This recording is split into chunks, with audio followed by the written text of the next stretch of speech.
Message begins. We made a mistake. That is the simple, undeniable truth of the matter, however painful it may be. The flaw was not in our observatories, for those machines were as perfect as we could make, and they showed us only the unfiltered light of truth. The flaw was also not in the predictor, for it is a device of pure, infallible logic, turning raw data into meaningful information without the taint of emotion or bias. No, the flaw was within us, the orchestrators of this disaster, the sentients who thought themselves beyond such failings. We are responsible. It began a short while ago, as these things are measured less than 6 to the power of 6 Deli ago, though I suspect our systems of measure will mean very little by the time anyone receives this transmission. We detected faint radio signals from a blossoming intelligence 2 to the 14th Delis outward from the galactic core as photons travel.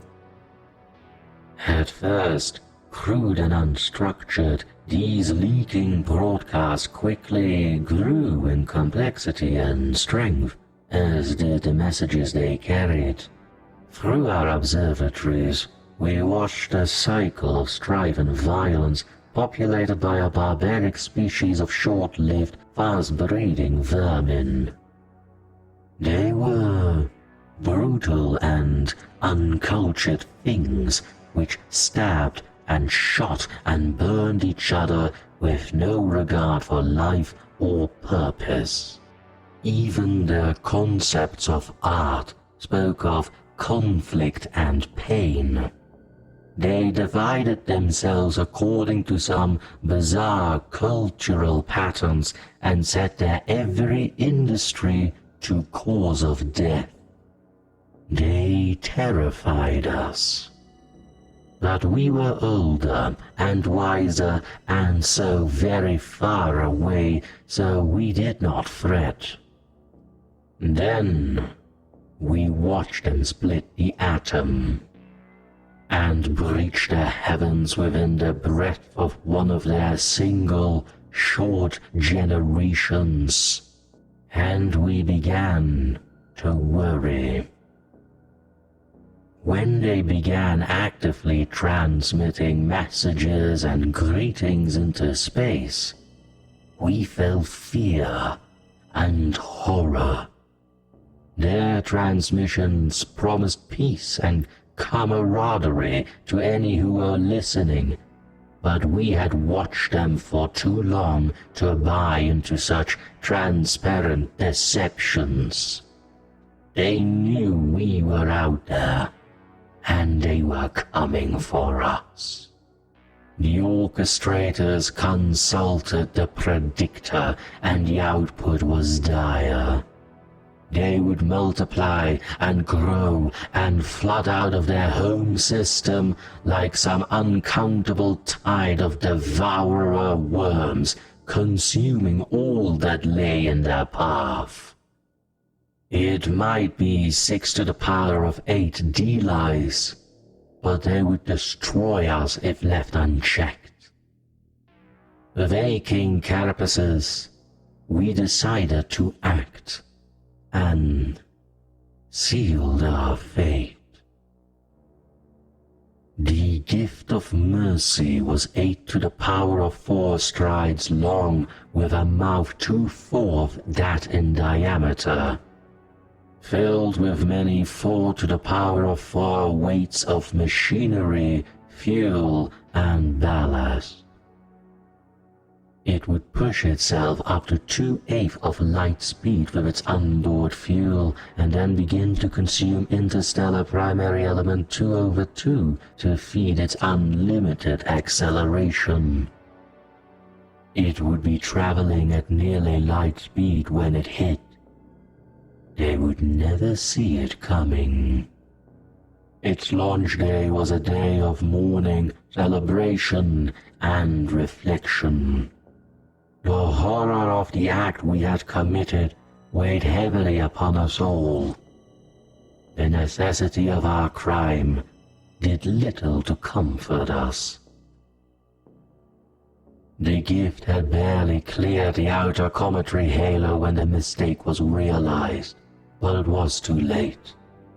The gift could not be caught, could not be recalled or diverted from its path. The architects and work crews, horrified at the awful power of the thing upon which they labored, had quietly self-terminated in droves, walking unshielded into radiation zones, neglecting proper null pressure, safety, or simply ceasing their nutrient consumption until their metabolic function stopped. The appalling cost in lives had forced the orchestrators to streamline the gift's design and construction. There had been no time for the design or implementation of anything beyond the simple massive engines and destabilizing systems. We could only watch in shame and horror as the light of genocide faded in infrared against the distant void. They grew and they changed in a handful of lifetimes. They abolished war, abandoned their violent tendencies, and turned themselves to the grand purpose of life and art. We watched them remake first themselves and then their world. Their frail, soft bodies gave way to gleaming metals and plastics. They unified their people through an omnipotent communications grid and produced art of such power and emotion, the likes of which the galaxy has never seen before. Or again, because of us. They converted their home world into a paradise by their standards, and many 10 to the power of 6s of them poured out into the surrounding system with a rapidity and vigor that we could only envy. With bodies built to survive every environment from the daylit surface of their innermost world to the atmosphere of their largest gas giant and the cold void in between, they set out to sculpt their system into something beautiful. At first, we thought them to be simple miners stripping the rocky planets and moons for vital resources. But then, we began to see the purpose to their construction, the artworks carved into every surface and traced across the system in glittering lights and dancing fusion trails. And still, our terrible gift approached. They had less than 2/2 D-lies to see it, following so closely on the tail of its own light. In that time, oh so brief, even by their fleeting lives, more than 10 over the power of 10 sentients prepared for death. Lovers exchanged last words, separated by worlds and the tyranny of light speed. Their planet-side engineers worked frantically to build sufficient transmission to upload countless masses with the necessary neural modification, while those above dumped lifetimes of music and literature from their databanks to make room for passengers. Those lacking the required hardware of the time to acquire it consigned themselves to death, lashed out in fear and pain, or simply went about their lives as best they could under the circumstances. The gift arrived suddenly. The light of its impact visible in our skies, shining bright and cruel even to the unaugmented ocular receptor.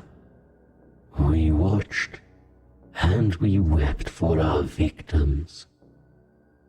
Dead, so many Delis, before the light of their doom had even reached us. Many 6 to the power of force of those who had been directly or even tangentially involved in the creation of the gift sealed their spiracles as a final penance for the small roles they had played in this atrocity. The light dimmed, the dust cleared, and our observatories refocused upon the place where their shining blue world had once hung in the void, and found only dust and the pale gleam of an orphaned moon wrapped in a thin burning wisp of atmosphere that had once belonged to its parent. Radiation and relativistic shrapnel had wiped out much of the inner system, and continent-sized chunks of molten rock carried screaming ghosts outward at interstellar escape velocities, damned to wander the great void for an eternity. The damage was apocalyptic. But not complete. From the shadows of the outer worlds, tiny points of light emerged. Thousands of fusion trails of single ships and world ships and everything in between. Many 10 to the power of 6s of survivors in flesh and steel and memory banks ready to rebuild. For a few moments, we felt relief, even joy, and we were filled with the hope that their culture and art would survive the terrible blow we had dealt them. Then came the message. Tightly focused at our star, transmitted simultaneously by hundreds of their ships.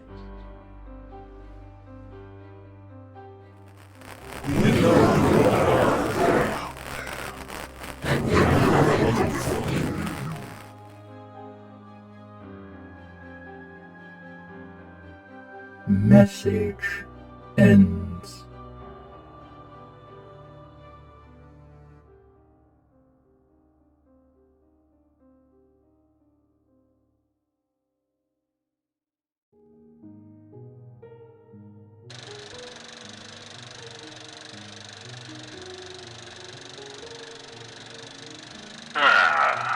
Always a pleasure to observe the far future of humanity. Or one of the possibilities, at least. In a remorseful message that traverses the cosmos, a highly advanced extraterrestrial civilization grapples with a profound miscalculation. Equipped with flawless observatories and an unwavering predictor, these beings detected the emergence of a seemingly primitive intelligence located at a considerable distance from the galactic core. Initially dismissed as a violent, unsophisticated species, this distant civilization defied expectations. Undergoing a rapid metamorphosis, they abandoned their hostile tendencies, fostering a society dedicated to art and collective betterment. However, a fatal misjudgment on the part of the advanced beings led them to perceive this now enlightened civilization as an impending threat. Fearing an uncontrolled expansion that might eventually encroach upon their own territory, these extraterrestrials made a fateful decision. They constructed the Gift of Mercy, an immense vessel set on a collision course with the unsuspecting civilization. Despite a last-minute realization of their error, the destructive force proved unstoppable. The impact of the Gift of Mercy proved catastrophic, obliterating the once vibrant world and its inhabitants. From the ruins, however, emerged survivors, resolute in their determination to rebuild. In a chilling turn of events, these survivors, now marked by this resilience and now unified, transmitted a sobering message to the cosmos, directly and maliciously pointed towards the star where the Gift of Mercy came from. In conclusion, this unfolding tragedy serves as a cautionary tale about the repercussions of hasty judgments and the unforeseen resilience that can arise from a crucible of utter destruction. Based upon the descriptions within this tale, it appears we still have a few more centuries to go before we meet this Gift of Mercy at last.